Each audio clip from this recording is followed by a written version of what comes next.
Hello, everyone, and thank you for joining us for episode 169 of the MeepleCore Gaming Podcast. I am your host, Tim Jennette, the Metal Meeple, and I'm joined by my co-hosts, George Breden, James Fitzgerald, Breden, Jennette.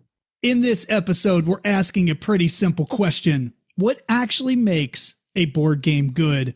Is it the mechanics, the theme, the strategy, or just whether everyone at the table is having a good time? And while we're at it, we're tackling another big question in the hobby. Do board games really need to be deluxified? Do we need metal coins, upgraded components, giant boxes, and enough miniatures to enlist a small army? So gather your game group, grab your dice, crank the meeples to 11, and let the cardboard adventures begin. Enjoy the show!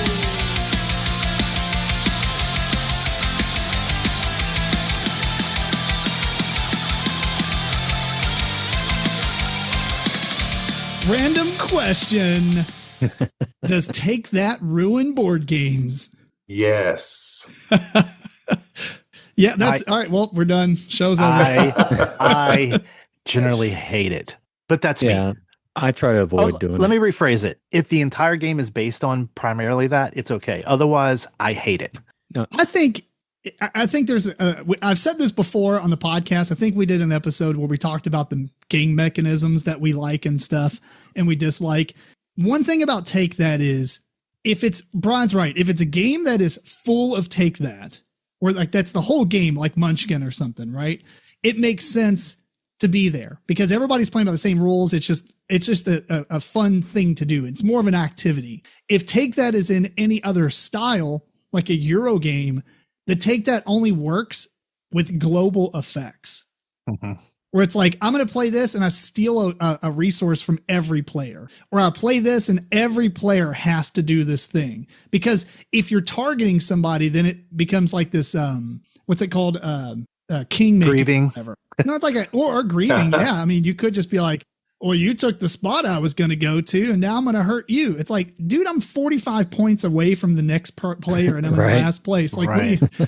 Like a game like Vicious Gardens, it is predominantly has a lot of Take That and very aggressive on other players, but that's part of the game. Versus like when Everdale came out, and then they did the Rogue Ward expansion, which are like atrociously bad Take That.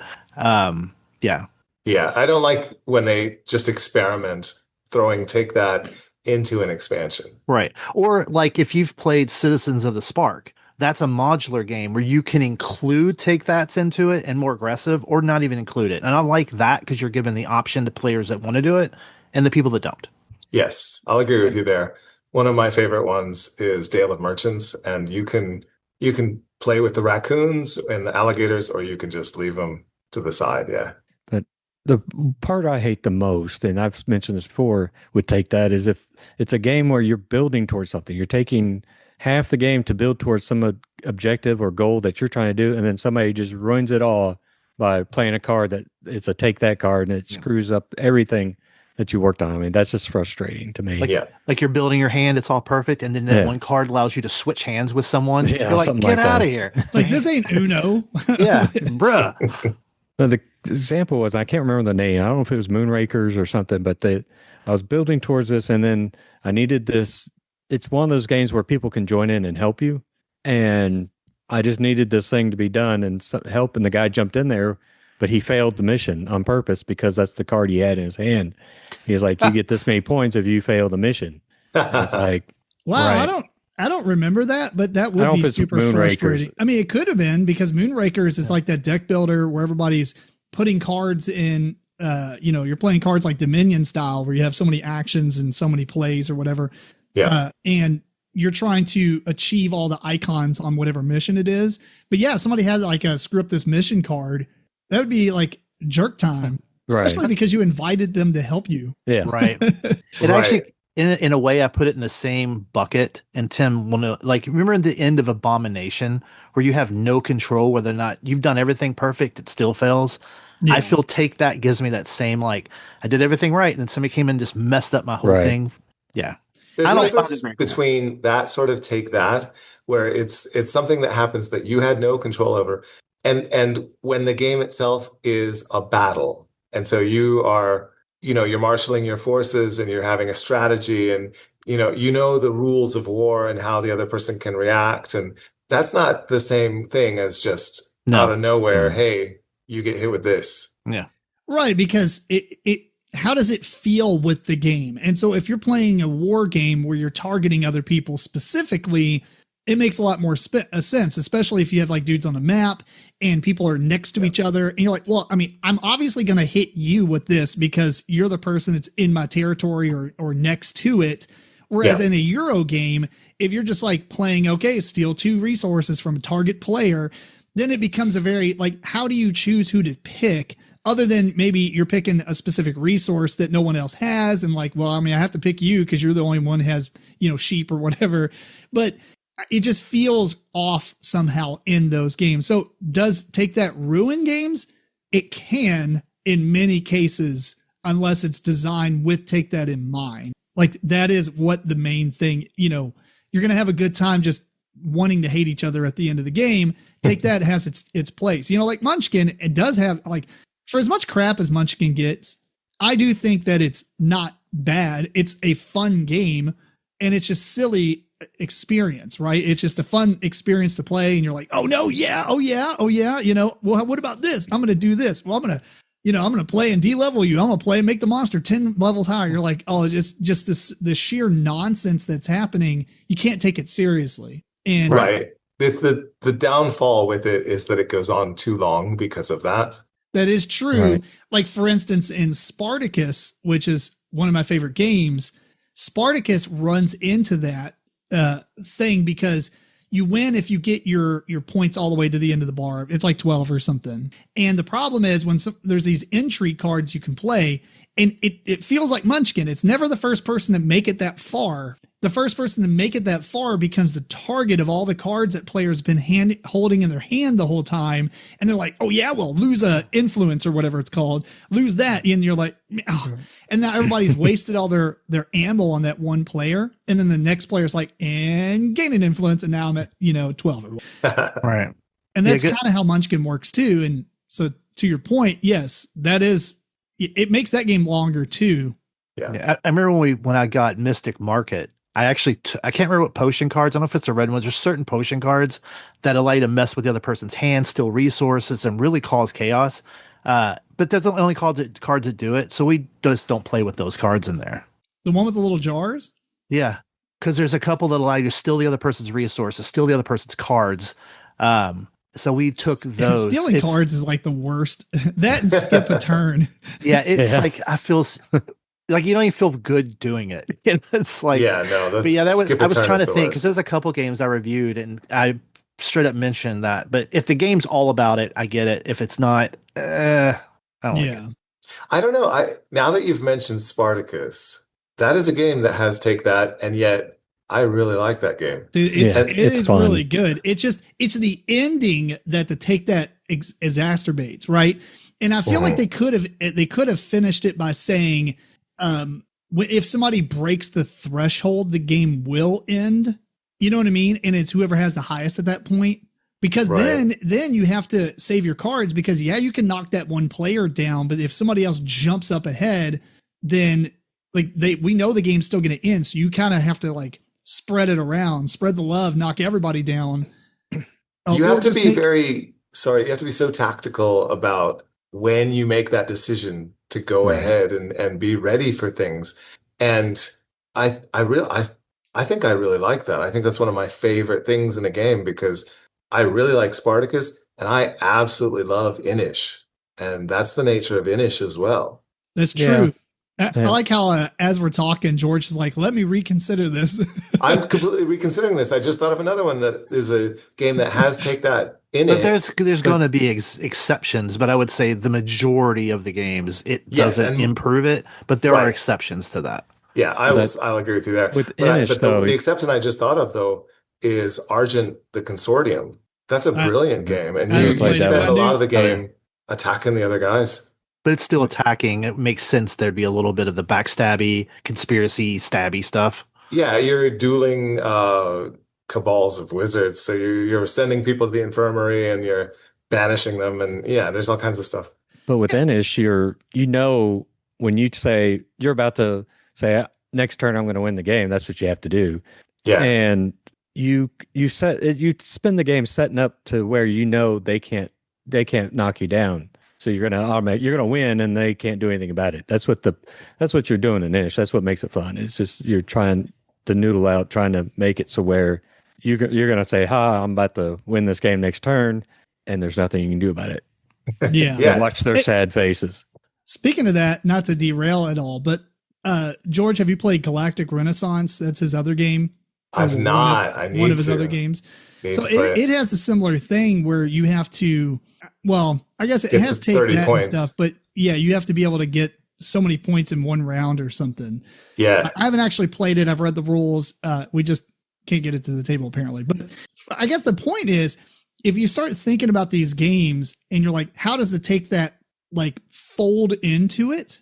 And necessarily it can ruin it. I think the actual answer, and if you all agree with me, that's cool. The actual answer is, does take that ruin games? No, but it is the single highest reason that a game could be ruined by. You know what I mean? Like it is the mechanic that is going to ruin the game or make it basically enhance the experience. Although people may not like it and they'll shy away from the game because it has take that in there, even though the take that is done well, like Cosmic Encounter, right? I mean, like Cosmic Encounter, I guess I would put it more of a take that type of game, even though it's not really. I mean, it has a lot of take that, I guess. Yeah, I would put it in there. I think it's in there for sure. Yeah, that's another one that's very good. I'm trying to think of one. All of those games, the core of the game is conflict, and so the take that is just part of conflict. Right.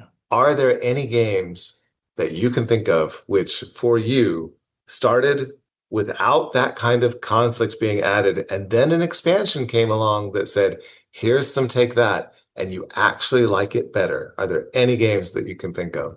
I know. That's a weird off the cuff question. I don't know if I can think of games off the top of my head that meets that, that the whole situation. It's, what that reminds me of? I like the game Funfair, but I don't like the game Unfair. Because that was like that. Yeah, the other one was literally aggressive. Super. I mean, even Terraforming Mars has some points where you could sabotage production, steal the resources, but it's not detrimental. It's more minor, so it's not as like, oh, I'm at the end. I flipped a coin. Oh, I lost. Yeah. Yeah. I don't know if the game is based on it. It's a very good game, then I'm down. But if it's added in later, it doesn't work for me.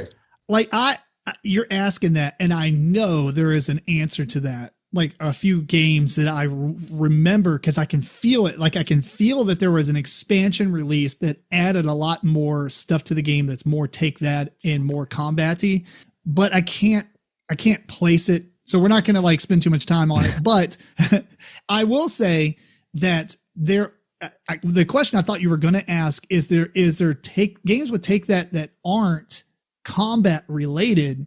And it depends on what you mean by that. Like, is the theme combat or like if there's take that in Everdell, do you consider that combat? Like because both cases it's choose a player and they lose something, right? Yeah. So the theme doesn't necessarily make it any different. Well, no, I think it does.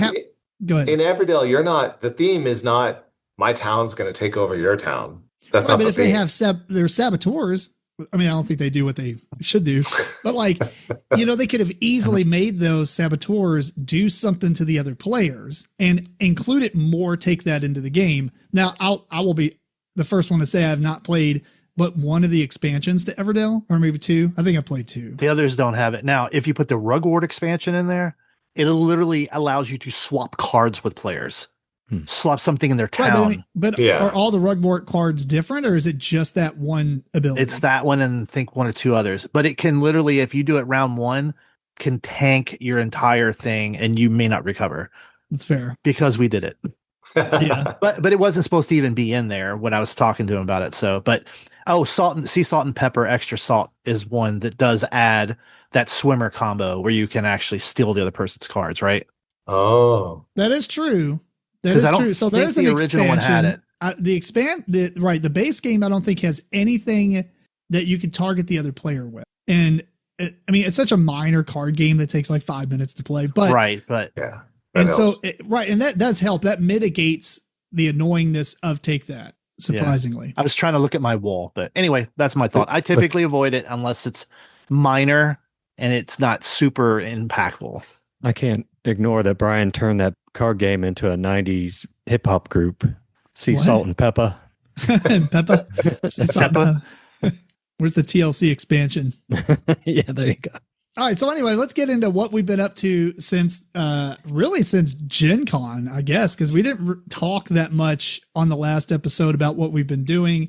But we do have two really crazy, really, I guess, controversial opinions, topics for you that we're going to get into. Like I said in the intro, we're going to be talking about what makes a game good, or actually makes a game good, which we understand is subjectional, and like deluxifying components. But before we get to that, let's talk what we've been up to. And since Brian and I really took the show last episode, let's start with George and then we'll go to James. And then all right, we'll start with the guy who really hasn't done much because school is in session. School is in session, and that has taken up so much of my time. But what I can say is I've gotten so many games in the mail that I've not had any time to play. Wow. One of them came from Gen Con, thanks to Brian. He picked up Witches of Willow Spur for me. It looks brilliant. I'm super excited about it. Never had a chance to play it. And then there's just this huge list of other things that has arrived. I've gotten two from the same company. One is Jisogi and the other is Eldertide. So I'm really looking forward to those. I know I like Jisogi. I have played that one previous to buying it. And then Viking Route, which is one of my most anticipated games from Gen Con. I have that one. I haven't played it.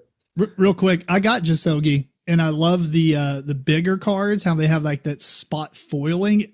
Gorgeous. They look awesome. Keep going. It's Sorry. so good. Did you get the new edition, or did you get the original edition? It's like the one by edition? Good Games Publishing, so it's the new one. The new one, okay. It's like a Ticket to Ride size box. I don't know if the other one was, but I felt like it wasn't. Okay. Well, we'll check it later. If you don't have the newer version, I have an extra upgrade pack, so I could send it to you. Sure.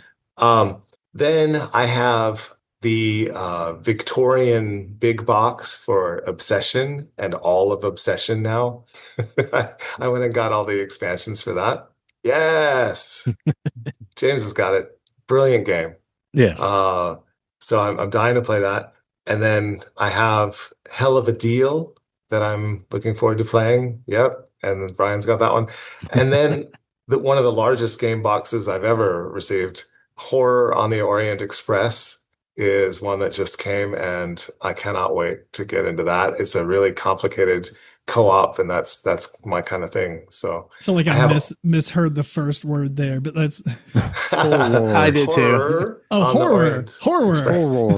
I didn't know they made what it. game is this? What's this NC-17 game? It's a Cthulhu game, and I'm not usually into those. Oh, nice. But this one is deduction and co-op, and so yeah, I'm definitely excited about it.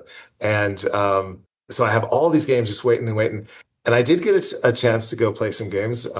Just 2 days ago, I went into Columbus and met a deaf friend who came in from Minneapolis, and he brought another friend. Riley met me, and then he brought Jennifer. And because Jennifer was brand new to board gaming, we weren't going to jump into any of these big ones. So we played Cascadia, and we played Knitting Circle. We played Excalibur, which is it's like a I just got that party game. Yeah. And we played, what else? Emblems. They were quite nice. We had a good time. Very nice. Some light gateway kind of games. All good ones. Very fun. Yeah. That's me. All right, cool. What about you, James? Well, the year did pick up in the beginning of July, so I've been playing a bunch of games now, getting back in the groove. So I'm happy about that. I'm just going to talk about mainly the two ones up here, which are my wife and I went through the whole campaign of Mountain Goat's Legacy, and it was. I mean, it's really good. I didn't have high hopes for it. And it's more like a module game. You're adding modules and removing modules, and I like. This is not really a spoiler because it starts out at the beginning. It's the whole game. Instead of, I don't know how many of you all played Mountain Goats, but in the regular Mountain Goats, if you roll more than one, you can change the other ones to any number.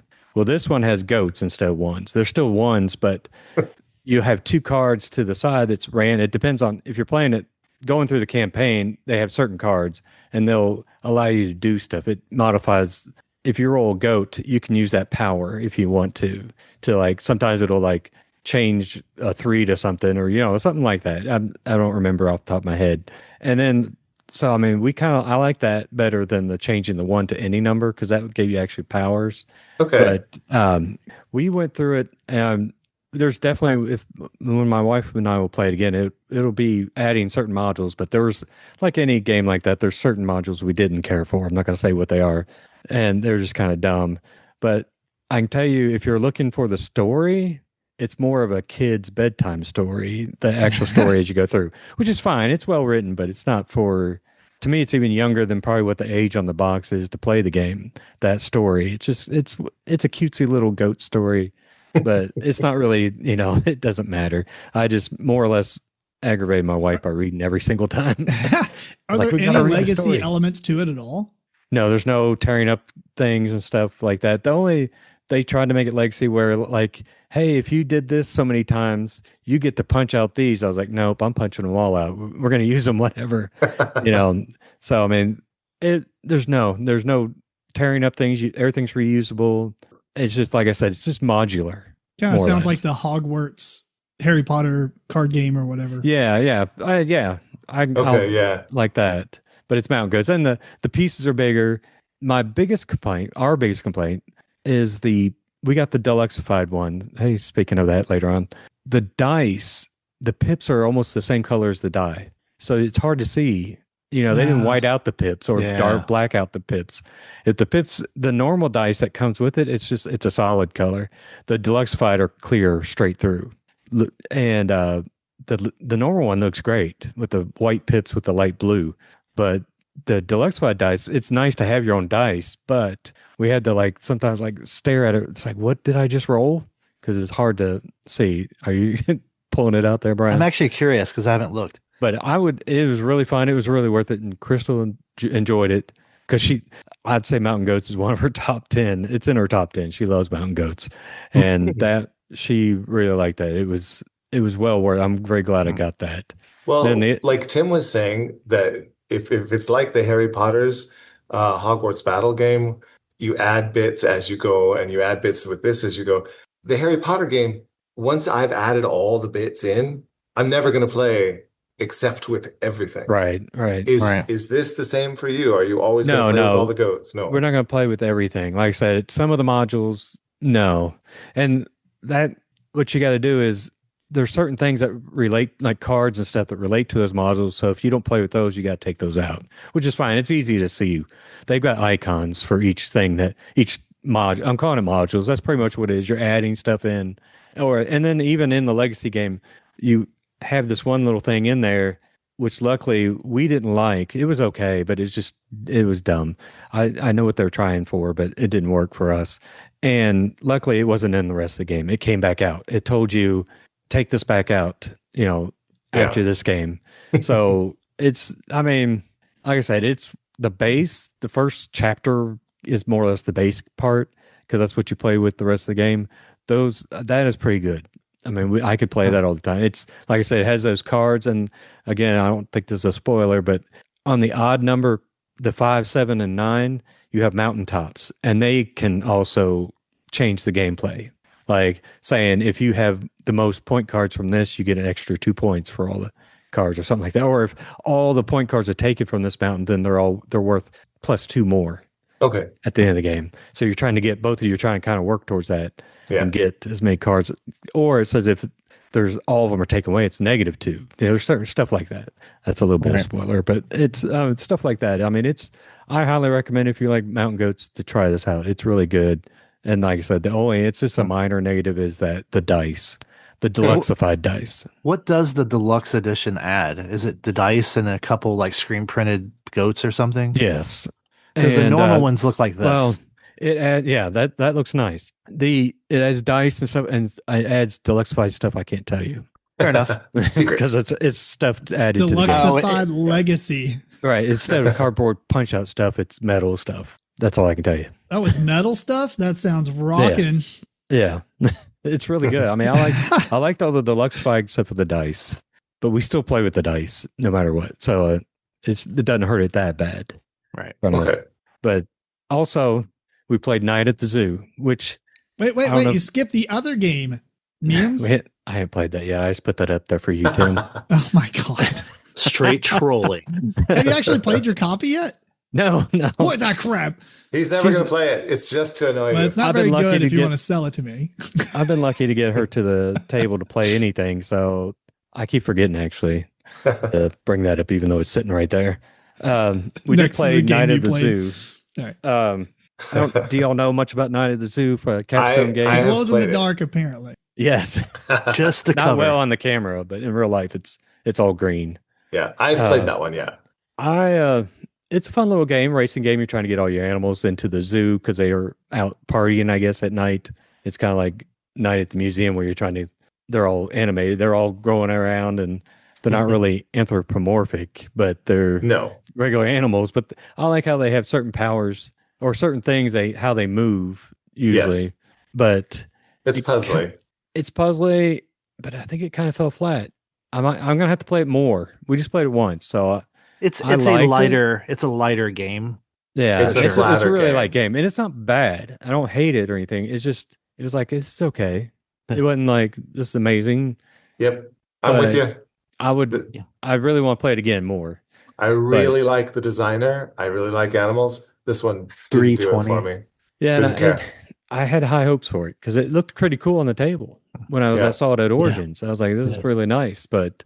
What you're doing just isn't that interesting. No, and it didn't seem like it was like you're going through a slog. Like you're walking through quicksand trying to get to the other side. It just no big turns. It was a great idea, I think, but I don't know if it was it needs an expansion. Maybe I take that expansion.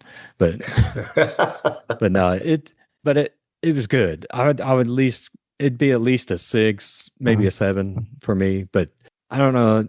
I can't explain how it fell flat with us, but I don't think I would the video give it that high. Right. I know we were talking about it at Origins. It was designed as a gateway game. Right.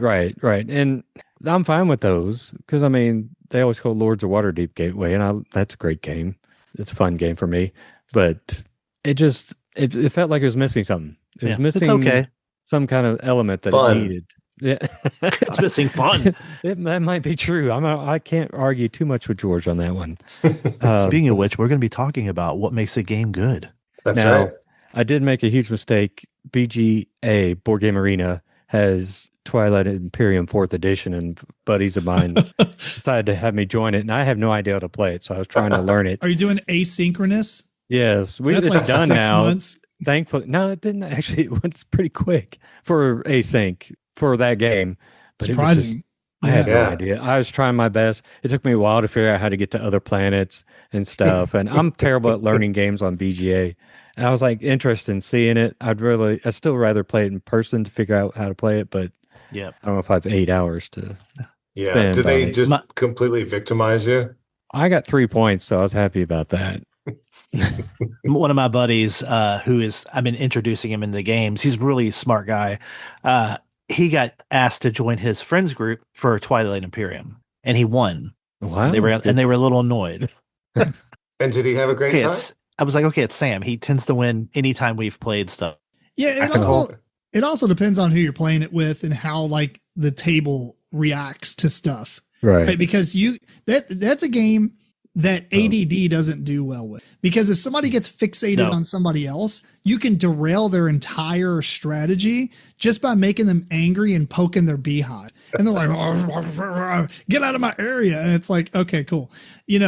Distraction. There's a lot of distraction you can do. But it doesn't mean you're going to win. But if 2 other players get into the distraction, then you're just like, I guess I'll just be quiet and do my thing over here. Yeah.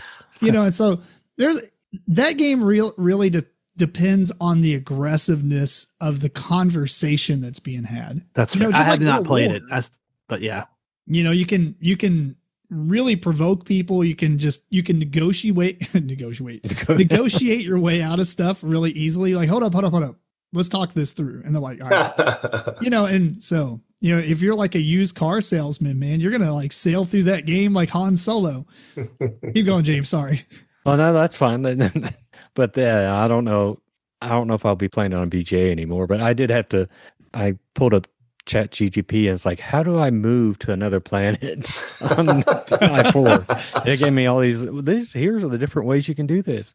And that's when I realized I was supposed to use my carrier and bring people with me to colonize the planets. So yeah, it'd be nice if I read the rules, but that's me on BGA. I was trying to watch a video and they got too boring. So I'm terrible at learning on BGA. I need somebody to teach me. So that's mainly, I mean, we could be here a whole episode, what I played. So I'm not going to, I just want to focus on those. Two big discussions. Yeah. So we'll keep it short. What about you, Brian? I'll be fast. I'm still recovering from ankle surgery, which is fun. Physical therapy, which is not fun. Did skate around the other day, just messing around. So that's fun. Been playing some games, played, what did we play? Wanderer's expansion for Creature Caravan. Super good. Did a review of that. Played a game called Finest Fish from Last Light Games, I think. It's a cute little like pattern making game where you're making scales on a goldfish. It's pretty cool. We played Pocket Wingspan. I think it's it's interesting how they were able to distill it down, but still make it kind of fun. It kind of gets the essence of it. Plays within less than 30 minutes. Then we play Drillers, which is pretty cool. I'm putting a review of that the 26th. So as of this podcast, be like about a week before or whatever. Putting out the review of that. And then one of the games I've been playing, which is really awesome, is I've been playing Personal Demons. So I got a prototype of that. Been playing through that. I've done about 3 games of it. Really fun. Judson has some of the raddest art in the business. Just a very, very cool guy. He has a very strong horror movie background. He used to build haunted houses and stuff back in the day, and he worked at an advertising agency. And he was going to build a game where you actually build your own haunted house. So if you go to his website, it's actually on the drop down. It's called Haunted something, I can't remember, but it's actually a game he was working on, but it just kind of fell in on itself, as he said. We were talking back and forth on it. But yeah, Personal Demons, awesome. Comes out on Kickstarter on September 22nd for fulfill October, September of next year. So that is what he's not planning on the haunted house game. No, but what's really cool on his site, on Tactics, his website, if you look on the drop down, it actually has that game, and he kind of explains, here's how it works, here's what was going to happen, here's all the art that he already did for it. It's pretty cool. I could see how some of that became Deep Regrets probably. And then, but yeah, his art style is just such a cool illustration style. And I think for me, that's in his theme makes sense. Like everything you're doing supports the theme, which supports the art. So it's like collectively makes sense. Even the Personal Demons game, you're basically working together with another opponent and other people to get rid of your personal demons. You're trying to put them at bay, because it's really the game about anxiety, depression, things of that nature, and ways to kind of help. So but he's like working together because everything happens simultaneously. You're helping each other, almost like you're counseling each other through the game to satisfy the demons and stuff. And it's those little approaches I always find very fascinating. But yeah, that sounds great. That theme. I'm super interested in that. Yeah, he even has a forward in the book that explains that whole aspect, because he even dealt with it. He even acknowledges he's dealt with it for his life, and that's sort of what drove him to build this type of game. So I don't know. That's pretty much what I'm doing. And then, Tim and I actually got to play Hell of a Deal about a week ago, less than a week ago. And that was pretty fun, actually. I hadn't really played Texas Hold'em, but it was pretty easy to grasp. And even though we played it on the easier, it gets a little spicy sometimes. Yeah. Oh, I'm looking forward to it. We're going to officially review that one on a not so distant episode I'll get mine played. Hopefully James has a way to play it. If not, that's all good. Or you have to come down and play it. There you go. Down, over? I don't know. Whatever it is. It's a trip. Yeah. That's all I have. On to the next. For me, I've played some random stuff, wildly enough. One, I never really got to the It's a Wonderful World, and I really like that game. I didn't know what to expect. I don't know. Have you all played this? No? Yes. I don't know what it is. Yes. Yeah. I didn't know what to expect, but it's fantastic. You're just like drafting cards from your hand and you're using them to either build them or using them for the resources that you need to complete the other ones that you've drafted. So it's just really, I don't know what to compare it to, I guess, but it's never mind. I looked it up. I have seen this game before because the box.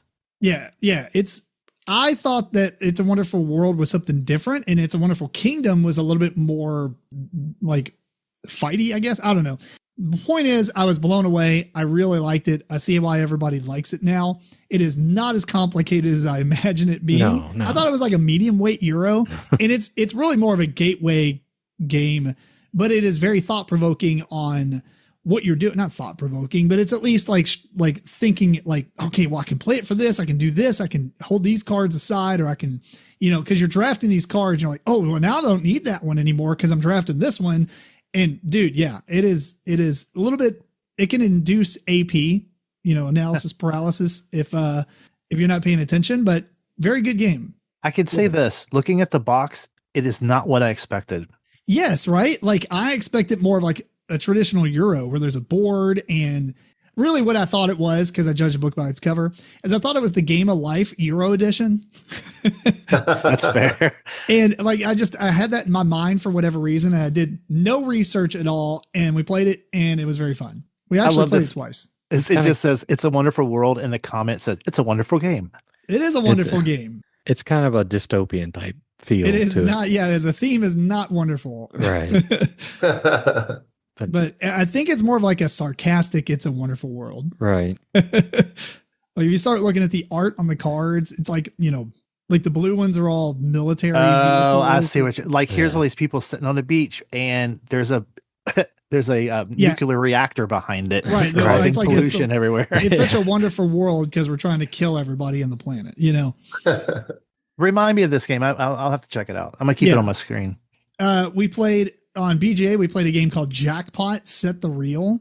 It's a little card game where you're doing this casino stuff where you're taking your cards in your hand, very scout like, where you can't change the order of them, and you're playing 3 at a time to like what the casino wheels are churning out, right? So you're like grapes, watermelon, and you do that a few times, and then you pick up so you're making 3 columns and you're building 3 columns downward at the same time. And then at the end, once you play it all your hand, you pick them back up by column, which it changes around how your hand is. So you're like, well, I won't score a lot of points by playing these cards, but I'm setting it up to have a 3 of a kind once I pick them up. It was actually surprisingly really fun.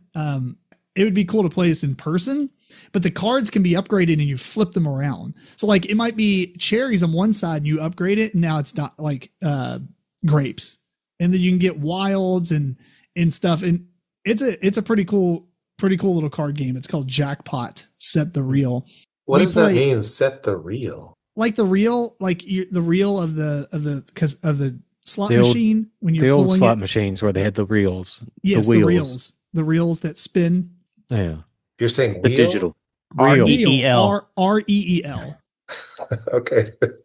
You're setting the reel. You're setting the reel. What is what the reel shows you your reward. Right. Anyway. Like old jackpot or slot machines. One-armed bandits. So obviously we played a hell of a deal. Brian talked about that, and we'll go into more detail on a future episode. I played Chakra, which was annoyingly good. I mean, or like it was annoyingly okay. Sorry.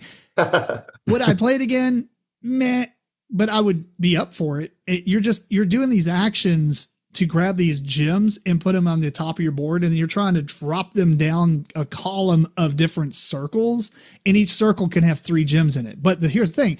You want to move the yellow gem to the yellow circle, and you have 3 spots for yellow, but you don't know how much. Like yellow might be 4. It's like, picture like the order of, it's not, but picture like the rainbow, right? Like Rory G. Biv, even though it starts with purple. But the point is, just for like thinking about how it's laid out. So like the red one's all the way at the bottom. So if you put your gems, you have to spend a lot of actions to get the red gems to the bottom. But here's the thing, you don't know how much red is worth in points. You don't know how much blue is. So once you've spent your action markers on your board doing these different actions, you can meditate and you take, you choose a color and you get to secretly look at the value of how much reds are or how much yellows are. And you're like, oh, yellows are only worth 1 point. I ain't even going to bother with those. Whereas like red might be worth 4 points a gem, you know, or whatever. So like you're trying to figure out how much they're worth. So you don't want to over dedicate to one color ahead of time because you might be putting a lot of actions and stuff into a color that's not worth a lot. It was interesting. I didn't necessarily hate it, but I don't know if I really like it. So I'm going to need to play it a few more times. Is it Exceptionally the theme? Like, average. Does the woo woo kind of theme bring it down a notch? Yeah, I think so. Yeah. I mean, it's like, oh, meditate. Oh, look, here's the thing. It's a puzzly game with like a cozy, like supposed to make you feel good theme. What was the name of it again, by the way? Chakra. It's like Chakra. It's attractive. Yeah, I mean, I'm gonna have to play it again. I don't think it really wowed me, but it would be nice to try it one more time. And lastly, I played my favorite pick from Gen Con, Strange Slot Simulator. I don't necessarily know if we'll go into detail on the podcast, so I'll hit it up real quick so we can get onto these episodes, or the meats of the episode, as I used to say. This is an interesting game, and I feel like I experienced everything it had to offer in one play, which is sad. But yeah, you have these 6 decks, and they're laid out a certain way. Like one deck, I guess I'm talking about slot machines today, but like one deck had, you know, so many grapes and so many of this and so many of that, right? So you build these 6 decks ahead of time. Then you have these cards, A, B, C, D, E, F, like those 6 letters, that you're going to transfer those cards onto that. But beforehand, everybody shuts their eyes and you just shuffle the decks up. Like not the deck, but you move the deck, and then you move the deck, and then I move the deck. So no one knows which deck is which. Okay. And then you randomly put them on these cards. So like you don't know it, but slot machine 5 is now on card A. And what you're trying to do is it's in real time. The game is 20 minutes for sure, because you got 4 minutes to flip through casinos. Then you've got 1 minute to try to analyze what you're doing. So you got 4 minutes to take your deck. You're flipping you shuffle, you flip out 3 cards. You jot those down on your sheet. You shuffle, flip 3 cards. You do as much as you want. Another action is you could put that deck back and take another casino. And so you're like, I have enough information on casino A. I'll move on to E, right? And it's really cool because sometimes you'll get flipped out and it'd be like a jackpot, right? You get like a bell with cherries and a bell with cherries, and then like a sun. Well, here's the thing. All the decks only have 1 sun or 2 suns, 1 moon or 2 moons. And so like, if you flip it out and you get 2 moons, you're like, I've narrowed down this slot machine to 3 of the 6 just on one flip, right? But it's all lucky. Yeah. So after 4 minutes, you have 1 minute to sit there and think. You look at your sheet and be like, okay, what is which? Okay, blah, blah, blah. And then you start the next round, and then you do it 4 times. And at the end of the game, you have 2 minutes instead of 1 to make your decision. But as the game goes on, at any point, you can take 1, 2, 3, 4, 5, or 6. And all that is a tiebreaker. Because at the very end of the game, you reveal who you have to search through each deck and show like, okay, this is slot machine 1. And this, you know, because we deconstruct it. And it's really fast to do. You see how many moons it has or suns.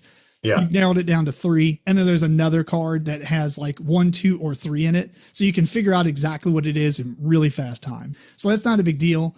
But then once you figure it out, what it is, then you tell everybody, okay, slot machine A is actually number 6 or whatever. And so whoever guesses the most, sure, your score is 1 to 6 or 0 to 6.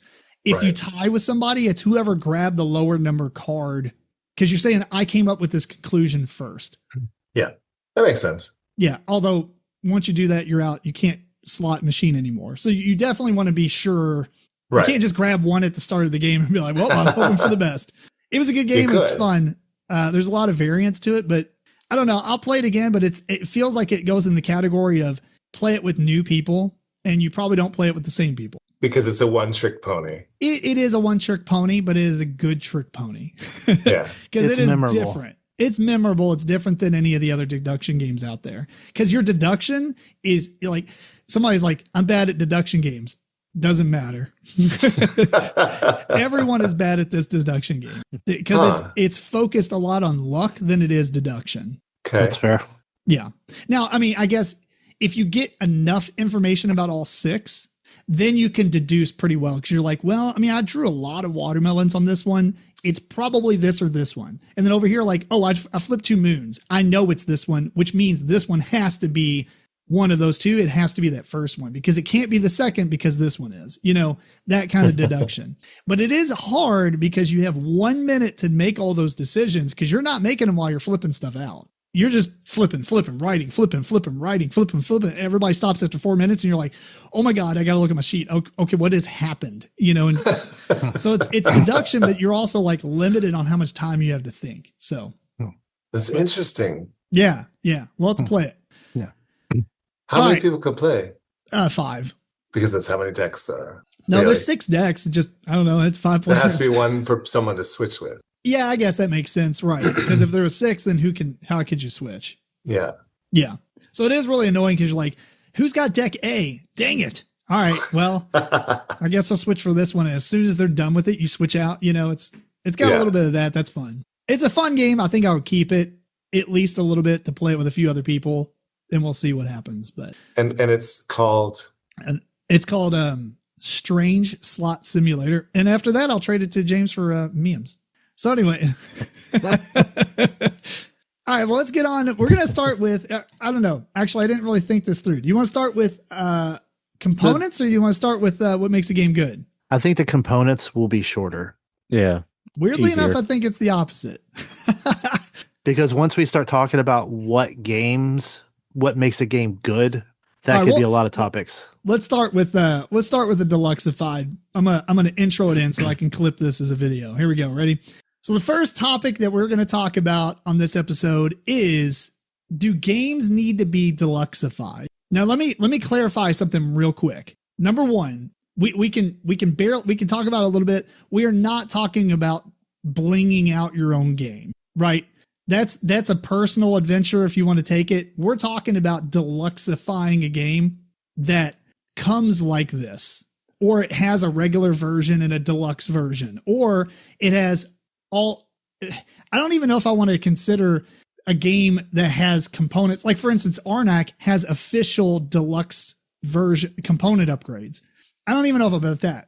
We can talk about it, but I think what I was thinking when we were talking about this topic is a game that this is how you buy it. For instance, since it's recent, Hell of a Deal, right? It is technically Deluxified because it has player mats, it has poker chips, everything is a little bit more blingy.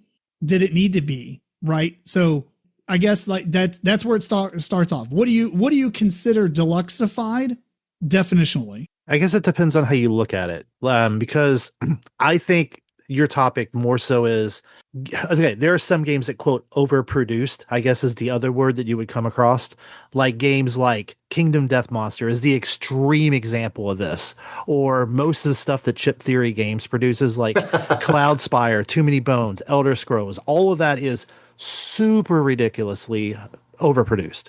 Really cool, but that's the only option. Then you got games like Scythe, Tapestry. Those are pretty high, like in production. I think Scythe is still $130. Then you got Game Makers that just came out. That game's like $200. That could have been another version that was a lot lower. It's really cool to play, but Galactic Cruise is an interesting one because it's got all the inserts. Everything fits in the box. It is a massive game.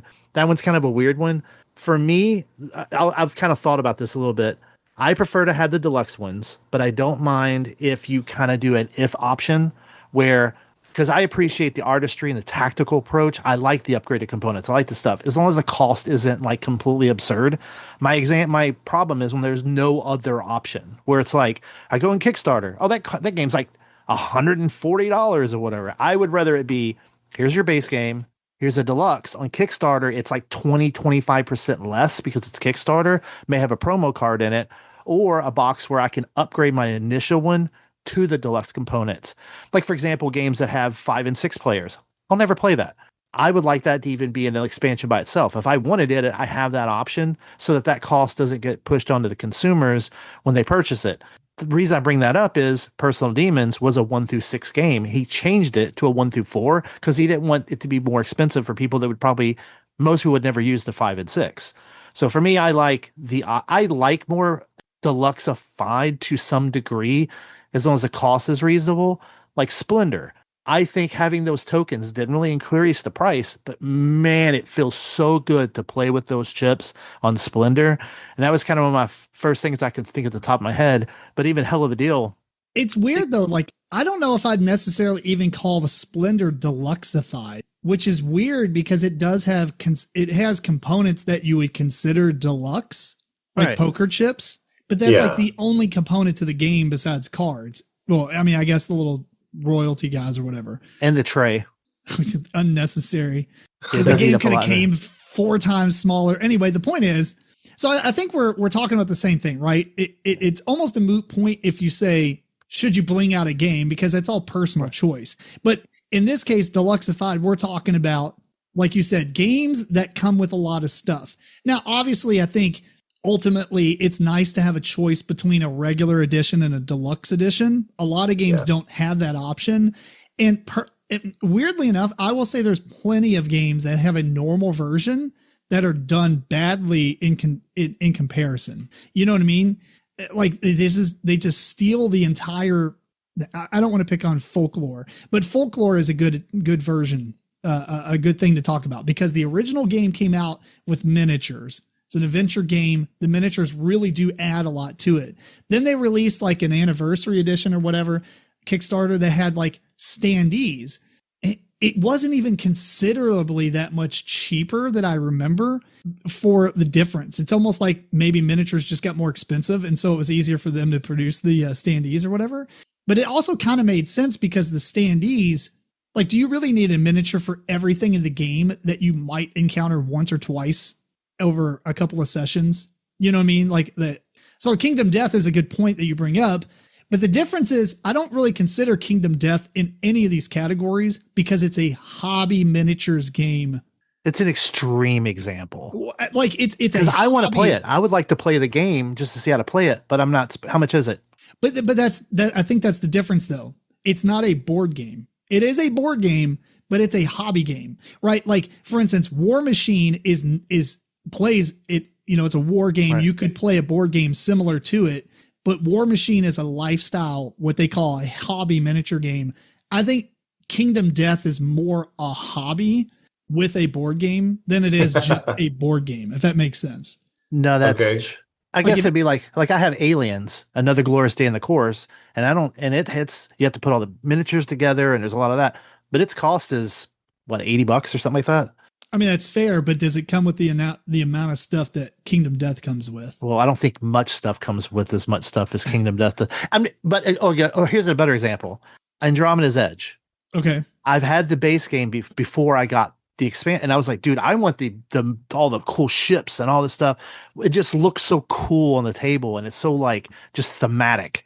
But because I had the original, but I ended up buying the deluxe version because I just liked the wooden tokens, the screen, all the cool miniatures, all the changes that just made it look so much better on the table. And I knew I'd play it multiple times. And I think that's also key. How many times are you going to play this game? If you're going to play a game a couple of times, what's the point? If you're going to play it a lot, tell that to everybody.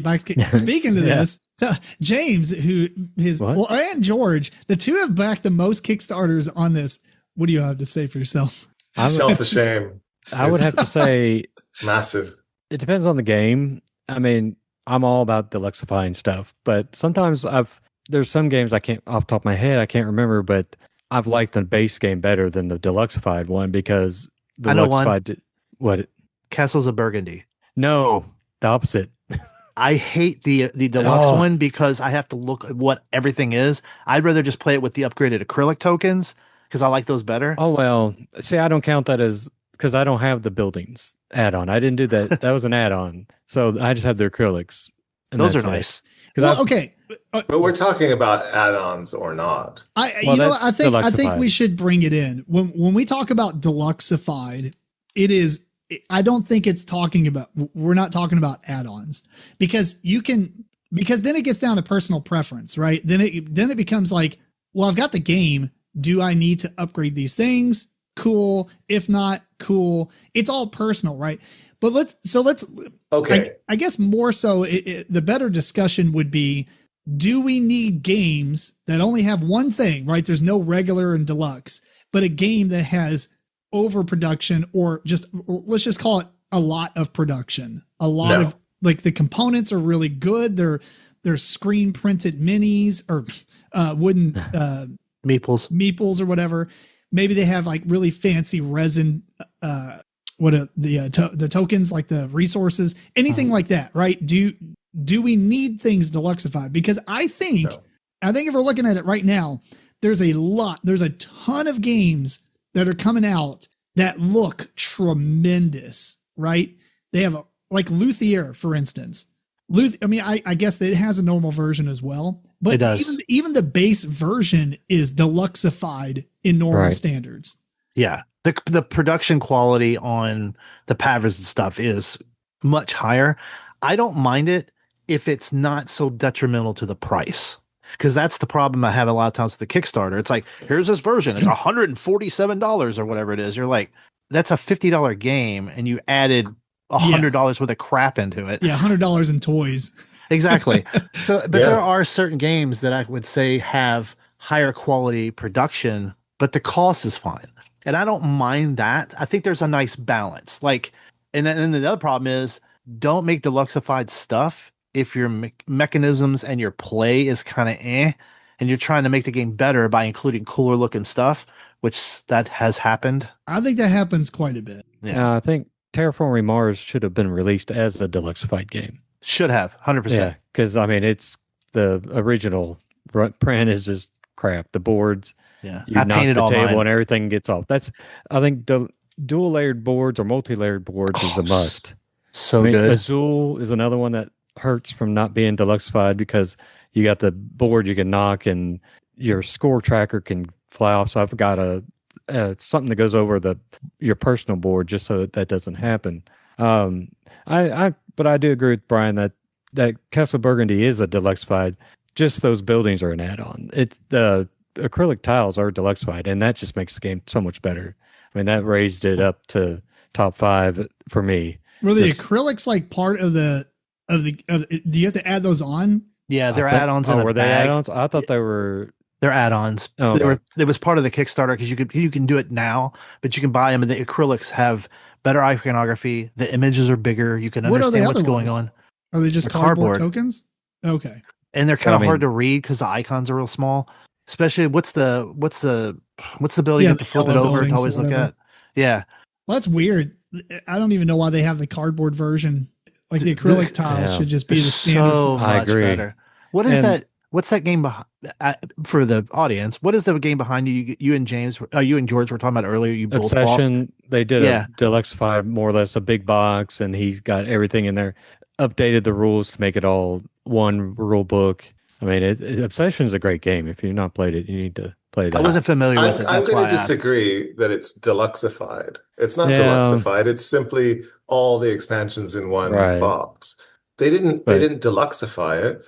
And you bring up a good point. So one thing, like Brian, you were bringing up the cost, which I do agree with. Like, board games in general have blown up as far as the cost, because publishers are putting more and more pretty things in the box and selling it on presentation than actual gameplay. I feel like they're doing that. I'm not saying that. I'm not saying that some of them aren't doing it well. Like for instance, full disclosure, Hell of a Deal. We talked to Kurt. He was like, I wanted this experience. I didn't want a regular version and a deluxe version. And it makes sense in that case, because Hell of a Deal is a casino experience. Like, you're actually in a casino in the theme, right? Except you're in hell. But like, you're in a casino playing Texas Hold'em. So I feel like you do want poker chips. That's absolutely great. And I feel like you do want like these play mats, because you want that felt feel. Yeah. The only thing I wish you would have done, honestly, is that the deck of cards should have been like US Playing Card Company cushion, so you can shuffle them a lot better and do some cool stuff with it. But whatever. But there's other games that deluxe the crap out of their game, And like you're all talking about Obsession and the big box has all the stuff in it. But what I can't stand is a base game where the box is a Calyx shelf. Like Game Makers seems like it's a fun game, and I keep hearing lots of good things about it and all that stuff. It's a really fun game, but dude, it is absolutely like it fits America because how big the box is. But it's just crazy that we are deluxifying games and making the board game box 3 times bigger than it should be for a game, especially for the weight of a game, right? That's true. Deluxify a game based on the weight of the game. I don't know how to explain that any differently. You know what I mean? No, that's valid. Because if you look at like Twilight Imperium, that's about as big as that like World of Warcraft game from Fantasy Flight. You know, it's a massive box. There's a lot of crap in it. It's a massive experience. It's a massive experience. Yeah. I would say in general though, there are some games that's actually a whole topic by itself. Why are some of the boxes so massive? I hate it. I'm like, do I need another room just to store your games because they're so big? Well, when they have that much content, they need a larger I mean, box. even Wonderland's War, like that Deluxe it is huge. It has a so much stuff. massive game. Yeah. Yeah. And then you get into the problem with Deluxified versions. Kickstarter is a big problem with this, right? They have all these Kickstarter goals. I think they just kind of make up crap near the end where they're like, oh, we need more stretch goals, right? Like Monsters on Board had this problem. They added these little cars, these miniature cars that you can put the dice in and stuff. And all this crap doesn't fit in the box. So it's ironic that I'm complaining about box size. And here's a game that doesn't have a box that fits all the deluxe stuff. And then you get into problems with, you know, the Deluxify things that don't make any sense. You know, it's like, oh, cool. We made all these guys like miniatures and now they don't even fit on the space together. You know, like if you like play a war game and they made all these miniatures and nothing fits on the space besides 2 guys. Damn, there was a game I played recently that was that exact problem. The upgraded versions don't fit properly. Yeah. I just can't remember what it was. I feel like a lot of that has to do with Kickstarters, though, not necessarily normal production games, because I don't know. They just have a stricter timeline to get the game to the people. Yeah. George brought up earlier today that Foundations of Rome. I mean, that came out originally Deluxified, and it's a great. I don't know if you all played it.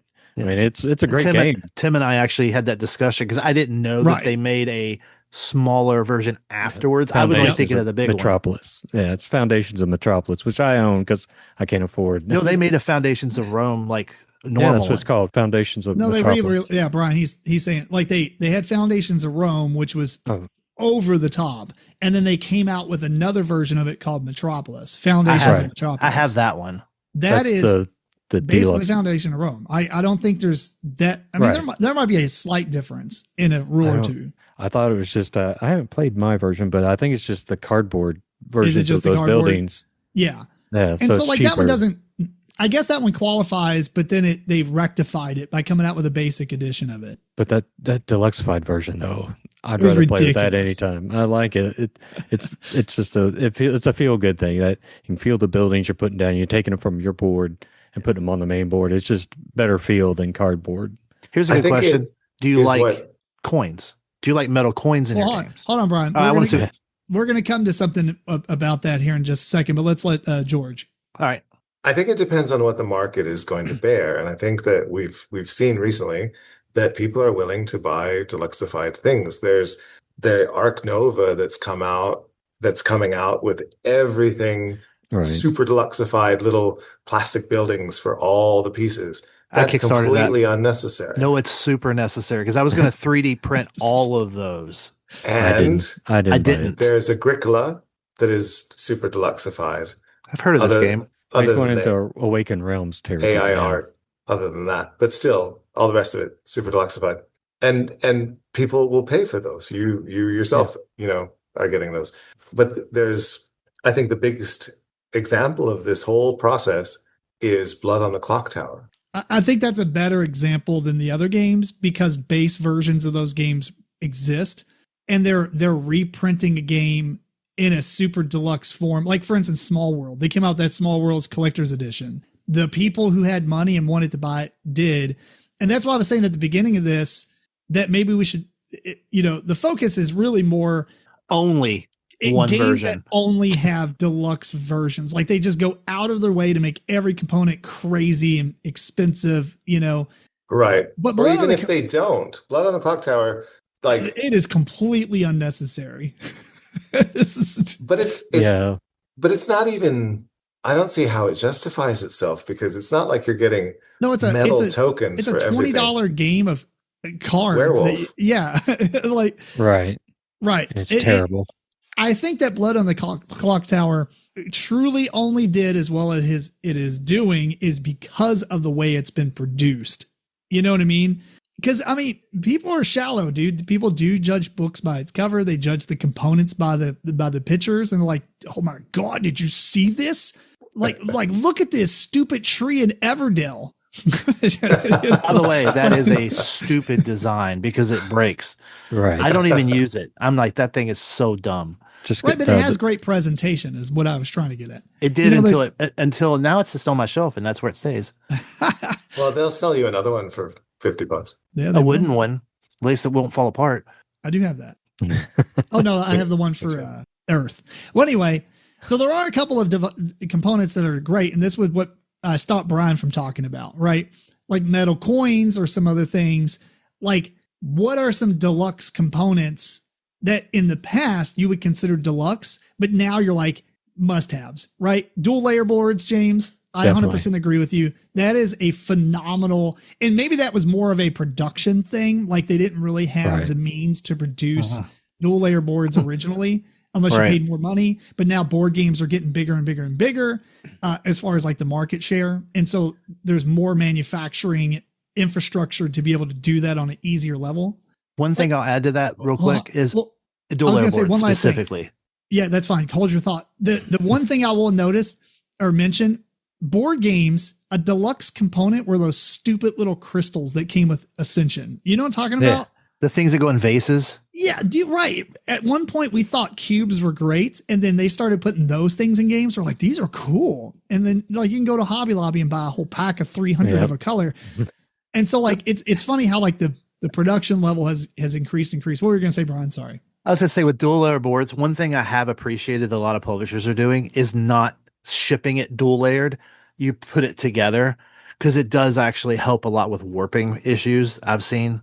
Oh, like the ones where you have like the stickers, little tabs and stuff, put it together. Because games like Evergreen, I actually had to have the company resend me boards, and they do it for free because they get warped once the moisture and stuff hits it. But if they're flat and then you connect it, most of the time I've done that, I haven't had issues with the warping problem. Yeah, and I would say Fromage is a Deluxified game, and there's no way it couldn't be. I don't know. That's my opinion. Because it's got the dual layer boards, it's got the plastic people, it's got all the wooden cheeses. If that game was even down to cardboard chits and stuff, it'd be a terrible game. Well, like the fruits and stuff are cardboard in the base game. Yeah. No, they're cardboard. Like the cow and the fruit. They're all wooden. Or no, that's the deluxe. That's the deluxe edition. I played the basic game. I'm fancy that way. You got fancy. But I get it though. Like I thought that was the regular game. No, that's the deluxe. Well, I guess you would hate the regular game, James. Yeah. Those didn't matter if they're cardboard. Screened meeples, I think. I love it. That's a cool one. I would say metal coins and stuff. I'm fine with that being an upgrade if I want to have it, but I do really love screened meeples these days.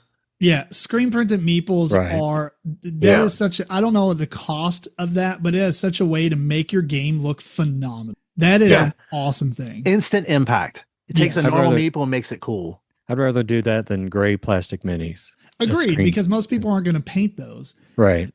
There's those acrylic miniatures that are, like thick pieces of acrylic, and they have a picture on them or whatever, like a person or whatever. Those are cool too, because like in miniature games, like stuff like Folklore, cardboard standees are crap looking. Honestly. Right. Yeah.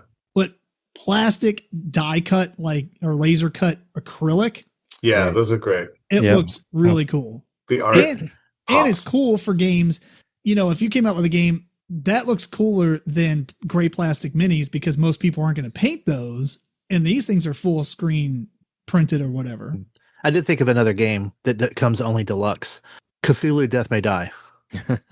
Or but any it's also Kumon game. Yeah. Yeah, but it's also For now, it's what Asmodee I think owns it.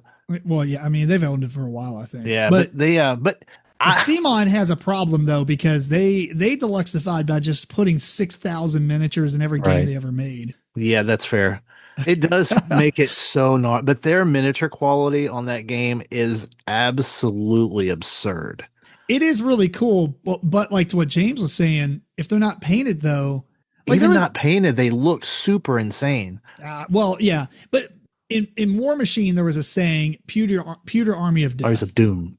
Yeah. Right. Yeah. Pewter Armies of Doom or whatever. You're playing against somebody who's bringing an army that is not painted, and what you lose is like cool points, recognition, because if you're looking across the table at all their miniatures and they're all gray, or maybe they primed them all black, you lose instant recognition, right? I can't look and immediately say, oh, here's their gunners, here's their mech, here's their whatever. I'm using for War Machine fans. I'm sorry. I was being Warjacks.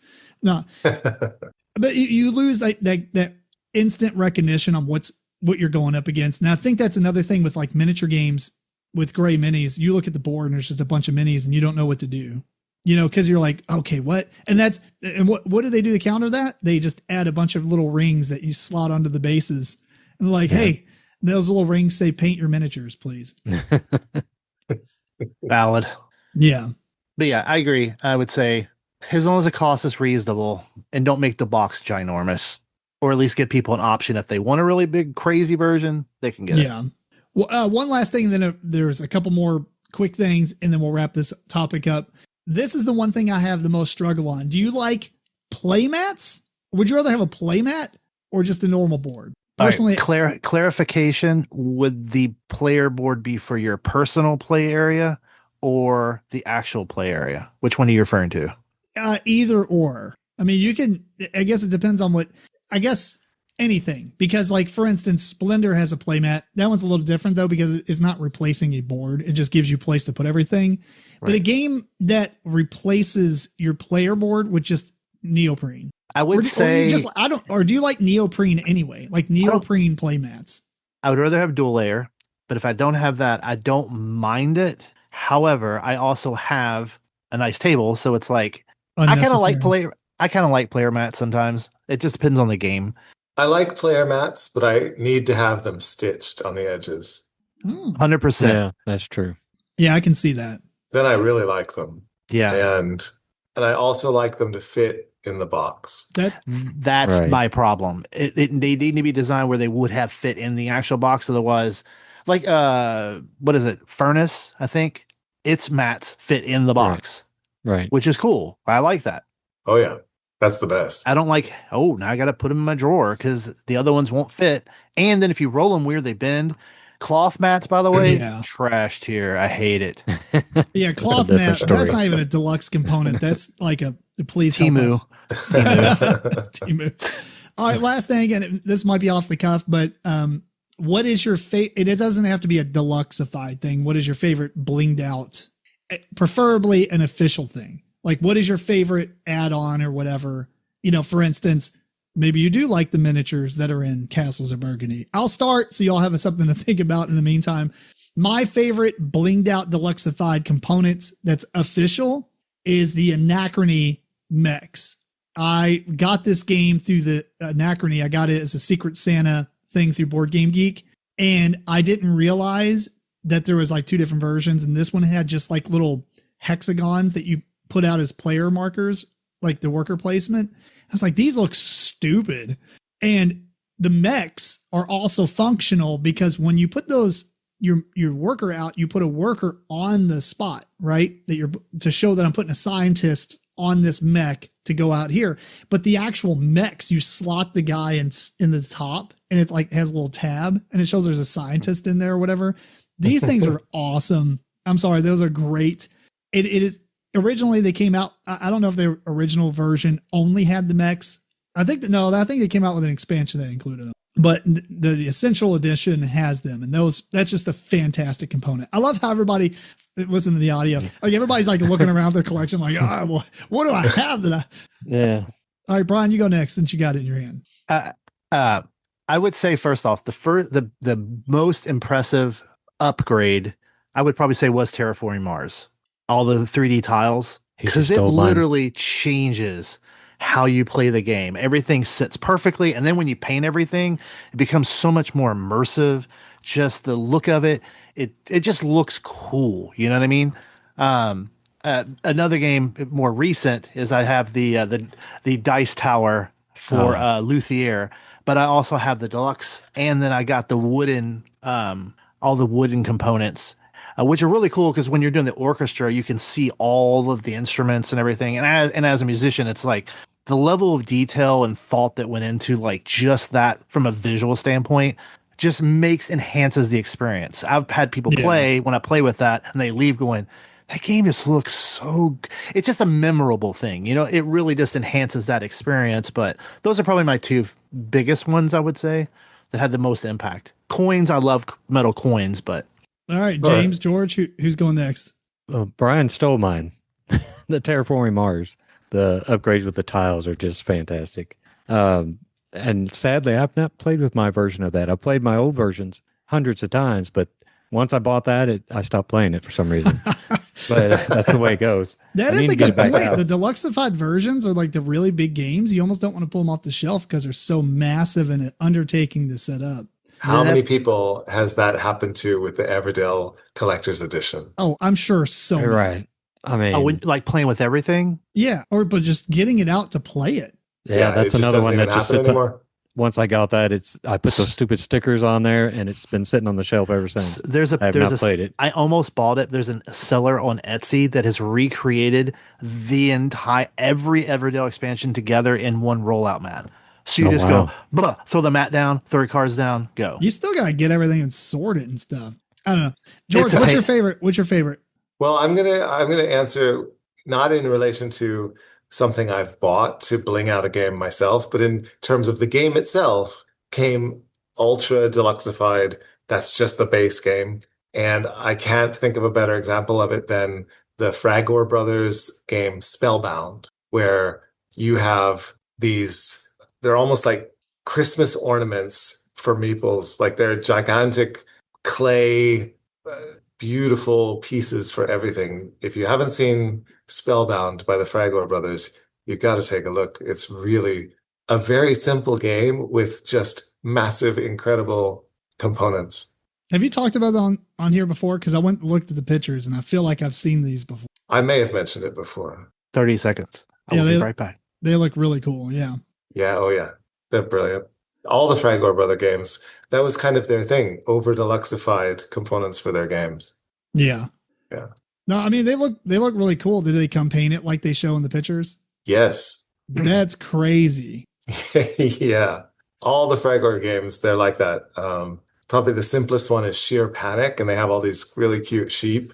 And then there's Dragon Scroll, where you have these dragon figures that are really cool looking. They've got Antler Island with these deer that are just incredible. Yeah, They're great. All right, cool. Well, we're going to wrap this segment up and move on to a segment that's probably going to include some of this discussion. And it's going to be the next segment we're talking about, which is the last segment on this episode, is what makes a board game actually good? It's the most subjective thing ever. Because everybody's going to have a different opinion on what makes a game good, right? Could it be that, you know, it's the theme or whatever? And so the question is, we'll roundtable this, so keep it like kind of short. If somebody asked you, is this a good game? What's the first thing you think about? We'll start with George. Oh boy. Is this a good game? The first thing I think about. Let's say real quick, you know the person. It's not like you're in Walmart and somebody says, is this a good game? Because I see you're looking at board games. But like, if I asked you, George, is this a good game? Okay. Then I think I'm going to think about, does this game elicit things out of people that are interesting and fun and exciting? Does it bring a group of people, whatever size group we're talking about, to interact with each other in a way that is unique or different or cool? Okay. What about you, James? Mine's more if it makes me feel good. It's not very quantifiable. It's like what I just get a good feeling when it comes to the table. When I see it or I see it on the shelf, I mean, that's only a small fraction of my games that do that to me. But so it's hard to describe that. That's what's really hard to say. It's like, why does that make me feel that way? Yeah. Why is it? And a lot of it, I mean, it's got to be maybe good memories with friends and the right people. You always have to have the right people to play. And that's what makes a good game, a great game to me. I mean, Nemesis to me can be a horrible game if you don't have the right people. But if you have the right people, it's a great game. It's a fun game. Every time we have the right group, my game group, we play at least once a year. We're always laughing through it. I know it doesn't sound like a game you should be laughing at, but it's the situations that happen, you know. We're all going to die. The crazy deaths that people have. But it's one of those things that, yes, to me, Nemesis is a great game, but some people might not like it because they played it with the wrong people. And because that's speaking of kind of a take that game, you're going to have people that probably backstab you and try to get you killed. But you're going to have to go in the game knowing that. So you never trust anybody. But it's one of those things. That's what it's like. Does this game give me good feelings or is it negative feelings? I mean, Spirit Island is one of those ones I hate with passion, but a lot of people love it. It's just, it gave me bad feelings and then I had a bad experience. So it's one of the games that make me feel like I want to escape real life. You know what I'm saying? Just get my mind off stuff and have fun with the right people and just have good memories with it and games that bring that out. Now, I mean, that doesn't hold true for everything for me on a great game, but because I mean, there's certain games that are just small, light games that it's not that involved, but there's always, I mean, a lot of people don't think Ticket to Ride is a great game, but I think it's a really good game. And it brings a lot of, I mean, I've got a lot of fun memories because my wife plays it different and she always kicks everybody's butts and they always make fun of her during the game because she has like 50 cards in her hand and then all of a sudden she's won. And while everybody else is sweating to get the routes. The World Championship strategy, by the way. Is it really? Yeah, you sit and you just draw cards for like 20 rounds and then you just play out your whole hand. She claims that's not her strategy, though, but she does it every game.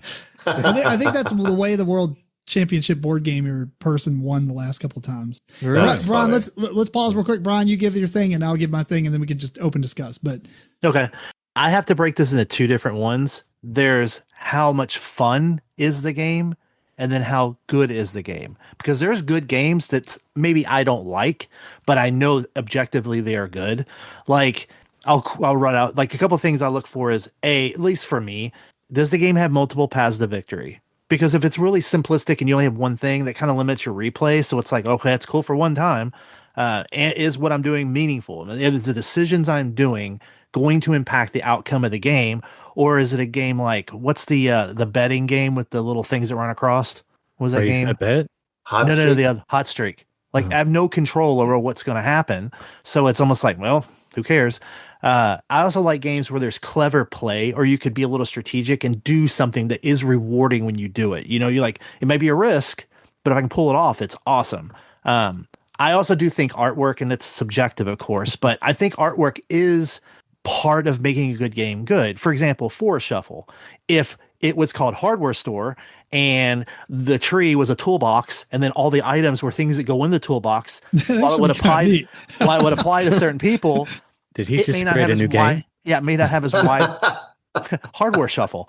So, but it's like, that would be an example of something that I think would appeal to more of a niche market versus something that's wider. And the artwork is really invoking. It's brilliant artwork. Really, those are kind of the main things. Some things I don't like is like, if a game is also, if it mechanically has a problem, like runaway leaders at the beginning where there's no way to like catch up. Cause then you're like, why do I even care about playing this game for another half hour if there's absolutely nothing I can do? Right. Hang on. The question was, though, if somebody came up to you and asked you, is this game good? Like, what's the first thing you think of? Well, it's tricky because by doing reviews, my views are weird too, because I'm like, for me, I'm going to think of games differently. I'm approaching it differently because I'm approaching my reviews very unbiased. I might look something and go, that's actually a really good game. it's not for me, but it is really, really well done. Yeah. And that's a trickier way for me to be more, it's my Libra. I can't help it. So I am very more balanced in it versus going, this game sucks because I hate plants. You know what I mean? Or like, I will say some things I really will pull down a game for me is downtime. For example, SETI, I hate that game at 3 and 4 players, but it is amazing at 2. Because I'm like, oh, let me go make a sandwich and then go drive to the store and come back while you're doing something. You're getting too nuanced with the question, which is fine. But we're going to get into all that discussion. All of that combines to me thinking is it's a good game, and it also depends on who I'm doing it for. But I guess what you're saying is you're being subjective. The question if you like is this, if it is, yeah, right. The question is this a good game? And I think James actually said one thing that I think hammers it home: the experience. Because the experience can be fun, chaotic, designed very strategically. For instance, Food Chain Magnet, I would not consider a fun game. It is an interesting and good game. But I'm not like, well, I'm having so much fun. It's like, it's not like if I went from that to playing a game like, oh God, what's the game where you roll the dice down the tumbling dice? Oh. Yeah, right. Like if I'm playing tumbling dice, right? And so, Brian, you mentioned one thing that is interesting. You said if it only has one path to victory or whatever, right? In tumbling dice, you just flick a die. That's it. That's the only thing you do 100 times. But the game is tremendously fun. And so I think it's, for me, if somebody says, is this game good? It really comes down to what is the game trying to achieve, and does it do that in a great experience? And to me, that makes it a good game. Now, it can have its flaws and all that crap, right? Like you're saying, SETI doesn't work well with a large player count, but does it make it a bad game at that point? Or is it just make it a slow game? Right. And that's where it's so nuanced, because it's like, even in my reviews, I basically clarify, here's how the gameplay is. Here's issues that I actually have with how it's designed. Here's our experience. For example, Dune Imperium, I think as a 2-player game is good. Dune Imperium as a 4-player game is amazing. So sometimes even my reviews, player count can actually change how good of a game it really is. And then sometimes I have to really personalize it. Like and it happens all the time. I want to introduce somebody to a game. They ask me about it. I go, okay, what do you like? Do you like tableau ability? Do you like this? Do you like this? Okay. Well, objectively, this is a good game for you, where it might not be a good game for someone else. And that's an interesting thing. But is the question is what makes a game actually good, or does it make it like, I guess what is like, can a game be objectionally good rather than subjectionally good? You know what I mean? Like clearly, if you look at the top 100 on BGG, it is really hard for anyone to say that game is awful. If you do, your opinion is stupid. You're wrong. You're completely wrong. You're ignorant. You don't know anything, and you're just being completely a jerk because you're like, I'm just being an elitist because so many people like this game. Right. And so like there's Spirit Island. There's a good example that James brought up earlier. Yeah, like James doesn't like it, but he doesn't like it. But I recognize everybody else likes it. It's a really good game. It's just maybe not my on Mars. I don't want to have a thesis and learn calculus to figure out how to play it. It's an amazing That's a great game. It's just not my style, but it's really well done. It may be a little convoluted, but it's more like a simulation, more so. Yeah. I have a great example of this that I think that George will agree on. A game. Brass Birmingham. No, but it's a game that is good, and he recognizes it's good. He just doesn't like it. Or I may be misremembering what he said, but the game is Revive. Yes. Oh, that's a great game. Like, you did not like that game. No. But I feel like you were like, I can understand this is well designed. That is a good game. Yes. I would absolutely cop to that. Yeah. That's fair. And it's interesting because I feel like, what makes a game good, if you're trying to take away all personal bias, right? What makes it good? One, is it designed well? Like, does everything, does the elegance of the game, does it make sense? Is there anything that's broken? Or is there anything that's, clearly better to do than others? Is there paths to victory that are better or easier to do than others? If the answer is yes, then it's not I guess the word good is tiered, right? It's not a great it's not a well-designed game, but does it still make it good? Right? Like for instance, parlay. I always come back to this game because I'm going to force it into everything we ever talk about. Parlay. It was good. Dude, it is a good game. It is a fun game. There are some big parts of the game that are just absolutely worthless and can be stripped. It can be streamlined. It can be redone slightly, but it doesn't drag the game down. It's still a good game. So if somebody came up to me and say, hey, is this a good game? I will be like, yes, because the main mechanism that you do and what I think a lot of people get out of it makes it a good game. And I do think that's sometimes where the art does play a factor, and it's more of just and components, bling ones. I mean, like for example, if you have a wall of games, you have especially now, you have to stand out as a brand. Your design has to be the level of what is expected is higher. That's natural. The bar for the art, the design, everything is risen. The theme can also drive first impressions. It can help with immersion. And the theme can also be a way to teach you how the game actually functions. So, and that goes back to that Forest Shuffle analogy I brought up.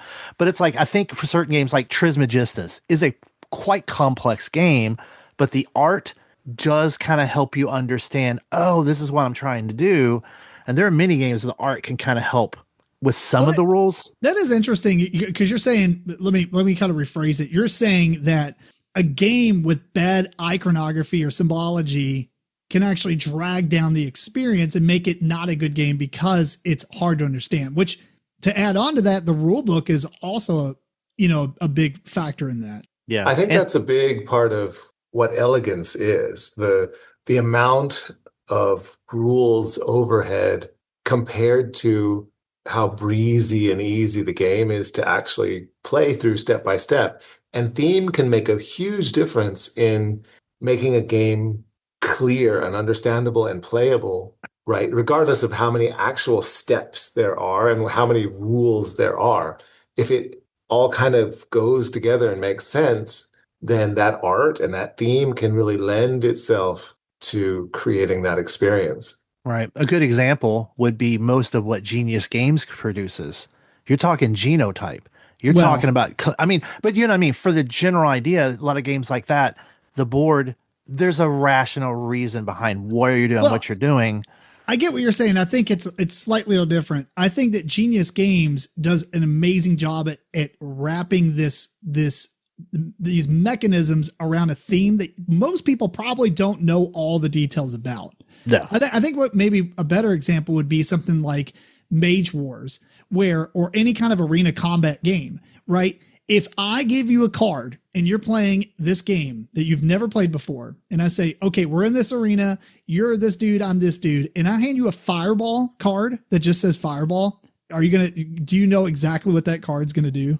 It's very likely that it's going to be a ranged attack and it's going to have splash damage and hit everybody around it. And then if the game's complex enough, it's going to catch crap on fire. But if we're playing another game where it's like a bunch of cells and you have this amoeba attack like consume thing, like I don't freaking know what this thing would do. Or like you're talking about birds or whatever the case is. Like if the theme is well known, it almost builds the game for you in some regards because you're like, I know how this should work. Right. Yeah. In like the boundaries of the game. Like Planted is a really simple game. Right. Yeah. I know. You need sun. I need sun. I need sun. I need water.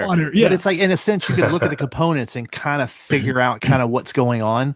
And that also is very clear. And it also makes the game more approachable, I think. And I think that's I was going to say, like, this does tie into one thing I was going to ask is how important is theme into making a game good? I mean, we're already kind of knee deep into this conversation. Look at my wall. Let's be real. But I'm an artist. I'm an artist and a creative. So unfortunately, I'm wired that way. I do not have a choice. If it looks like crap, I don't care.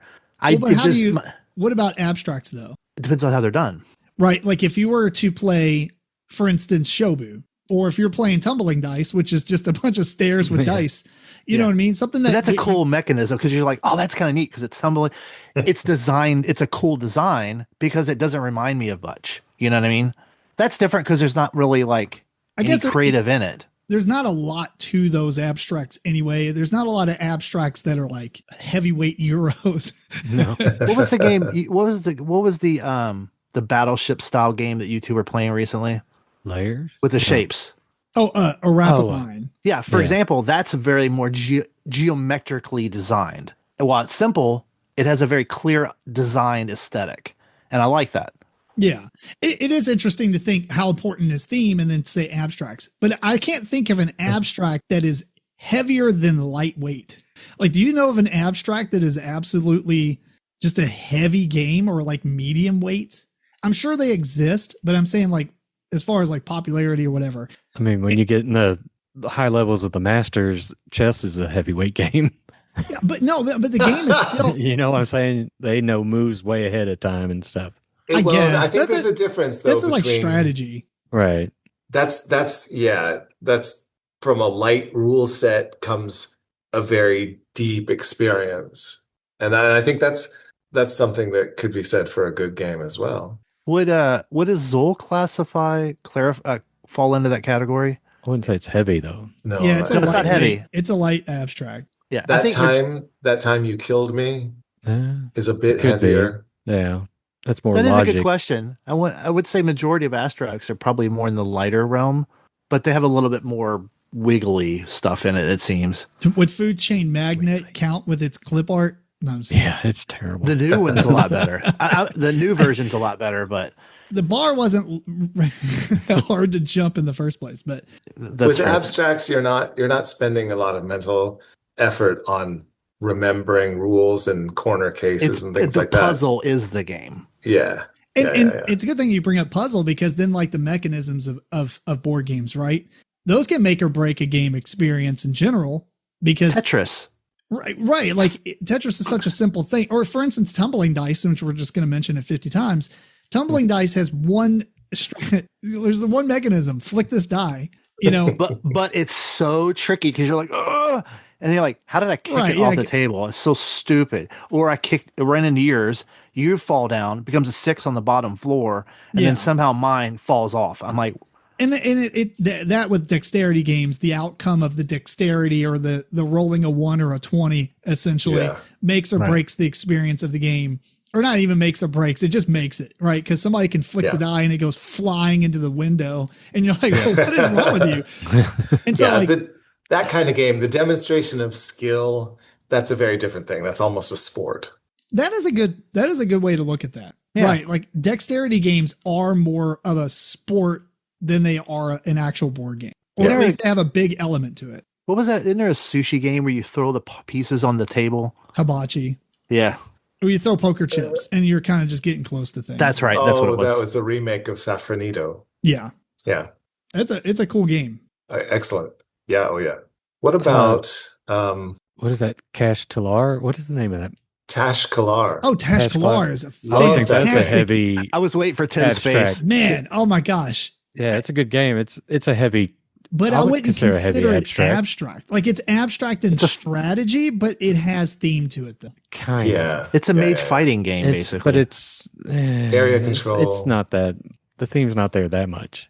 It's just not, those different chips do different things. But that's, I mean, you're just trying to make patterns. Yeah, that's a fantastic one though. It really is. That is I've true. Deluxified that one. But to bring it back, I guess what we were saying is, does theme matter and make the game fun? I mean, obviously, any of these things enhances the overall experience. I mean, I think it's fair to say what makes a game good, it's the experience you gain from it, right? Because I don't particularly have that great of a time playing chess, but if I was playing somebody of equal skill and it was like really tense on every single move and we were countering each other, that experience that can happen makes it a good game. Yes. I think that comes back to what I was trying to say as far as what I think makes a good game is the social facilitation. It's what feelings and what stories and what interactions does it draw out of people. But then again, that also can vary by people. One group, you would have a really awesome a situation. Another team might not have as much. So is the game still good? You know, that is a good point to look at. Twilight Imperium which James was talking about, or other things. It's like some games he's played, he'd be like, you might play and go, the group I played with made this game awful. Is the game bad? But I think you answered the question in the saying, though, is the people. The people didn't make the game bad. The people were bad, and you had a not so good time with them. Correct. Right. And so, like, if I was playing, for example, if I was playing a game of my favorite game, right, like a Kion or Role Player, and the people I was with are randos at a convention, and they were just being obscene the whole time, I had a bad experience, but I didn't have a bad experience from the game. I had a bad experience with the people. But I will say that let's take it one, like, kind of a adjacent to that, right? If you're playing a team-based game like Codenames or something, there is times when the people on your team, like, you could have a bad experience, not because your teammates are being a jerk or the opposition is being a jerk, but like you keep getting your team keeps getting really bad clues and you just have a bad experience. But I mean, does that make the game bad though? I mean, the game clearly, like, right, you just suck at it, but like, and that's okay. That's why I think sometimes there's good objectively of more the things I mentioned, and then there's this whole subject is objective. Is the game fun or subjective? Yeah, I mean, and like James was saying, like it's hard to put your finger on, what the thing is. Like, you like it, but it's some ineffable quantity that you can't really define. It's a spark. It's almost like moment. It's almost like, and this is gonna be funny, it's almost like you internally make a rating for a game. And you're rating it based on like the gameplay that you're doing, like the strategies and all that stuff, or maybe like and the theme that's overlapped on it kind of enhances your experience, and then the mechanisms enhance your experience. Even like the length of time that it takes to play the game enhances or decreases, right? Because there's some games that we've played that's like, man, if this was an hour shorter, like for instance, Luthier is a fun game. I like it. It is way too long. Right. It is way too long for me to consider it like in a game that I really, really like. But is it good? Yeah, I think it's a good game. I think it's also a game, the more you play it, like now when we play, it's 60 minutes. Yeah, but you're playing 2-player. I'm saying like a 4-player. We played 3 with Emma, and it was 80 minutes. I mean that's fine. Still 45 minutes each. But no, without, I'm ignoring the teach as part of that because I was repeat play. It's an interesting point to bring up, though, replayability. And that's why I mentioned that, because it's like, dude, if I buy a game, I should at least be able to play it a couple times and still get my money worth out. Or it's like, but I'm always calculating that stuff. Earlier in this episode, I talked about Strange Slot Simulator, and it depends on what you mean by replayability, right? Because you're playing the same game over and over, but you're trying to like hone in your way of deduction, right? The difference is with a Wrap of Mine, there's a different layout every time, right? Strange Slot Simulator, you have these 6 decks every time, unless you add variants. Yeah. But the experience of playing that with new players for you, I'm sure, would be even more hilarious, because watching them like react to it would be part of the experience in a way. It is. Like when I do the reviews, I usually will play a game 3 times. Just because the first time I don't know if I understood all the rules, I might have missed something. The second time I clarify. The third time, now I start tweaking strategies, and then I do the review. And that's also why I do not put numerical values on reviews, because good example, watch Dice Tower. There's a lot of times where if 3 of them on there, 6.5, 8.5, 9. You know what I mean? So that becomes like a personal opinion. Right. And I think like for instance, our podcast, it's more of it's a journey, right? So when you're listening to or committing to listening or watching reviews from one reviewer or a collection of reviewers like the Dice Tower, you get to know, I like Tim and his theme, like styles of games. And so I'm going to look at his score. And so like when you look at the Dice Tower and you see Tom and Z, and even in the past, like Sam, they were so different that you're like, well, I personally, you're a Tom guy. I'm with Tom, right? Yeah. And so if Tom likes a game, it's very likely I'm going to like a game. Yeah. And vice versa. Like I can see Tom liking this because first off, I've known him for 15 years or something. I don't even know. But the point is, I've followed him so much that I get what he's into, and his taste align with mine really, really well. Like in Z's to some degree. Like as much as like Sam, my taste didn't align with his almost at all. He really likes dudes on the map fighting things or whatever. Correct. I'm okay with that in a hobby miniature game like War Machine or whatever. But so when you put a number on there, that's fine. But you're saying I think this is a good game, and here's how good I think it is on a scale if you have the same thoughts, which is interesting because I wonder. This is more of like a thought thing. I wonder if there's any reviewers that's like, I didn't like this game, I'm going to give it an 8. You know what I mean? Yeah, there are. There are some because they might really, really, really hate an aspect of it, but then they go, this isn't for me, but it's actually a really good game, so I'm rating it this. And I have seen that before. That's kind of why I break down. Here's how the game works. Here's the stuff I didn't like. Here's what our experiences is. You would like this if you like these things. And I leave it at that because it gives you enough information to at least pique your interest. Either you're going to be interested or not. And at that point, you can figure out the rest from there. It's really hard to think it's genuine, though. Could you imagine Cisco? I've never seen that. I've never seen someone say, I don't like this game, but I'm giving it like a very high score. They usually say, I don't like this game, but I'm going to give it a 6 because it's a good game. It's just not for me. I recognize it's good. Yeah. Like, could you imagine? It still affects their score. Chris did it. Chris Yee did it on one of the games. I can't remember what it was. And there was one other that we were watching, and he did something like that. And then Tom sometimes will do it because he'll be like, everybody's going to think I hate this game, and then it'll be like 7.58, and you're like, what the hell? It's like he does it sometimes. Like he will criticize a game, but then may come in higher than you think he's going to. He's just pointing out here. Oh, he does it multiple times. Very often I see him do the opposite, though. Yeah. But it's an example of, generally. Well, if he does it enough, then it's credible, right? Because then you can see, like, I don't like these style games. Like, for instance, if somebody doesn't like a deck builder and they're playing a deck builder, first off, they shouldn't be reviewing a deck builder. If they just don't you'll notice something on our podcast.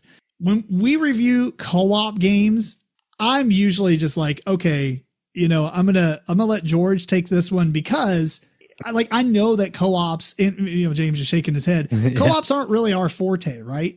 And so it's going to be interesting when we talk about Hell of a Deal. Like I'm not like I like Hurt, I like Smirk and Dagger. I'm completely untethered to any board game publisher, but I will say that the times I have played it has been very enjoyable, and it really comes down to.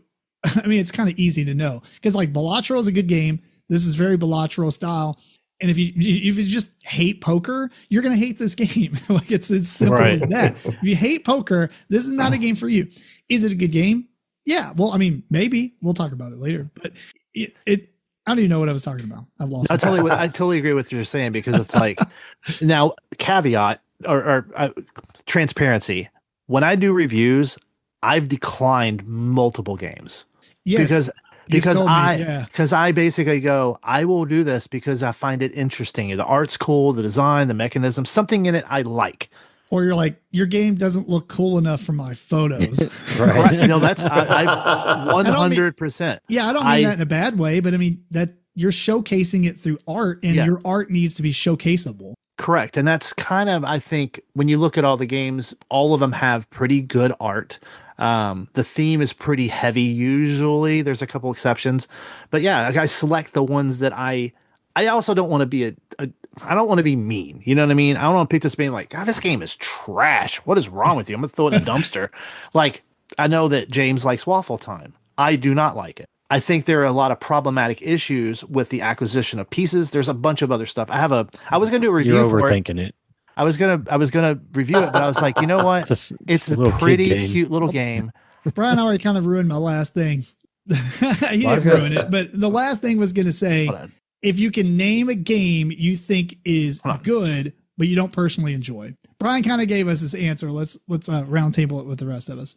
I mean, it's obvious mine is Spirit Island. I know it's a good game. I know people like it. And I actually, same way with Brass Birmingham. I'm more of a meh on that game.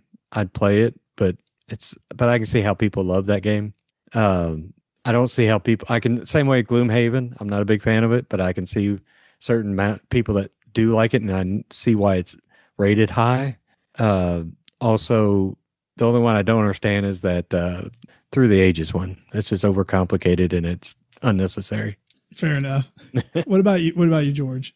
I think you guys could probably answer for me better than I could for myself. I think I did answer it earlier with Revive. Yeah. Oh, great game. Great Revive. Game. Let's pick up a copy now. It's a great game. I'm going to say every board game that I haven't already said that I like. What the heck does that even mean? I got a bag. I'm just joking. I don't know. I will say here's a bad board game. Has anybody played the Oregon Trail card game? No. We're talking about good games, Brian. It is terrible. I'm going to finish with my thing, and then we're going to wrap this topic up. The one game I think is a good game that I don't like is Root. I am not a big fan of it. I like it a lot. That's fair. I like Vast. I thought Vast was really good. I think Root is good, but that is just a game I think is, I don't know, like almost, it's just too much unless you're going to dedicate many plays to it. I agree. In theory, it's like this. In theory, buying an RPG is cool. That takes you 150 hours to beat. But then it's like, I got to dedicate 150 hours to this. Whereas with Root, it's like, Root's cool and it's nice, but every single time you have a new player, like, oh God. Yeah. All right, here's how all 6 of us or all the factions work. And it's just, it's a slog to do it. Yeah. But I mean, I can see it being a good game because once you get past that initial barrier, it's a fun experience. So any really quick final thoughts before we wrap us up? Magic the Gathering. It's the people. What's wrong with Magic the Gathering? Nothing. It's a good game. I just Never don't played it. You're just bad at it. Oh, fair enough. One thing I was also with games that make it great, I'll make this quick, is like the flow. It has to have a good flow to it. Like usually like worker placement games or something that chains off stuff. To me, that makes a great game where it flows just right. Like Kanban EV just has a great flow to it. A lot of people probably don't like that game, but I love it. It's just because of that. It has that just a natural flow of how the game runs. SETI has that until the end for me. I agree with Brian. 4 players is too much. I sat there for a half hour after I passed my final turn, watching other people play and sit there and act dumb and just stare the at expansion the board. Makes that game so much better too. Yeah, it's like we played Prelude. the expansion, and we had one random guy, and he got mad at me because I was starting to calculate my score while I was waiting, and he was like, "Oh, you can't do that." Like nothing you do is going to change what my score is going to do. Yeah, I know. And Tim was sitting there, but I don't know if he saw that part. But, yeah, it was. But yeah, that's the main thing for me. Another good thing is if it has a good flow to the game. Just it doesn't. No. There's no AP. There's no. You're just sitting there looking at the ceiling, but the gameplay has a good flow to it. That could be where the systems of the game sort of work the way your brain works. Yeah, that's true. That can make a difference. That's a good way to put it. It is funny. I had a note about that. Originally, I took it out, but it was going to be games that try to like shovel in and shoehorn all these different mechanisms. When you're like, why are you trying to make this more complicated than it is? It can work though. There's a lot of games that have all these little mechanisms that work. And it just goes back to what I was saying. You're building this own rating in your mind of what you think is good, and all these different categories and different themes and mechanisms chip away at it or build it up. And so to me, it goes down to what James was saying too, is that flow, that experience. It's really just the experience that makes a game good, because you can have a top 10 and your number 1 can be a heavy Euro and your number 2 can be a dexterity game. Your number 3 can be a party game like Codenames, right? And so it comes down to the experience that the game has to offer. And if you don't like that experience, it's very likely that you don't like that type of game in general. Like you don't like party games, or you don't like dexterity games, or whatever. Right. And so, or out of all those factors that you're mentioning, you've ranked them in your mind. This is the most important to me. Yes. And the next and the next and the next. Yeah. Yeah. I wonder how many people out there would have such a polarizing view on Catan. What? Everybody has a polarizing view of Catan. But that's a good example. And it also has idiotically expensive deluxe versions. Yeah, but I mean, right. Well, moved on from that. The point is, Deluxified, the point is, we're going to wrap this up. The point is, the point is, what makes a game good? Obviously, it's subjective to all your inner thoughts and whatever. But I think a good way to say it is, what's the overall experience the game gives, and that makes a game good or bad. And like, it depends on how bad that part is, because there's games that have one little thing that's kind of like meh, and for instance, Creature Caravan has a couple of things I don't like about it. I think it's a great game because I have a great experience with it in general overall. Now, if they fixed it with expansion on the things I personally don't like, then it to me would be a perfect game. So sure. But one thing we didn't mention. One thing, it's interesting to me that it's taken this long to mention, because it comes up on so many top 10 lists and, end of year lists and things like this. We didn't say anything about novelty. We didn't say anything about innovation. I mean, that kind of brings into the experience, right? Right. Definitely. Yeah. Right. Like I value that pretty high. Yeah. So it would add to my experience a lot. I think. I think innovation is actually kind of the trickier one these days, because it's not really innovative. It's more like clever. I would almost say clever mechanism you've added more so than innovative these days, because everything is almost like something else. It's hard to be super innovative. Sure. But you can be clever with what you've added. Yeah. Like innovative is you're doing something that's right. You're saying clever way of making it. Right. We're getting on a tangent with this stuff. Yeah. We're going to wrap it up because we got 40 minutes into this topic. Anyway, for those who made it this far into a video of ours, what is your take? What do you consider what do you consider makes a game good? Actually good, right? We know it's a subjective thoughts, but what are your criteria to crafting a great or good game? And what are things that you can take that down? So answer below, and that would be cool to read. And I think we're going to wrap this episode up so we can actually be on our correct schedule. This is amazing. I love it. We want to thank you again for tuning into episode 169 of the MeepleCore Gaming Podcast. This episode was recorded on August 25th, 2026. Please send questions and comments to meeplecore@gmail.com. Follow MeepleCore on your favorite social media platforms, and check out the video versions of the show on youtube.com/MeepleCore. Till next time, this is Tim, Jennette, and Meeple. George Breden. James Fitzgerald. And Brian Jennette. Keep on rocking and rolling dice.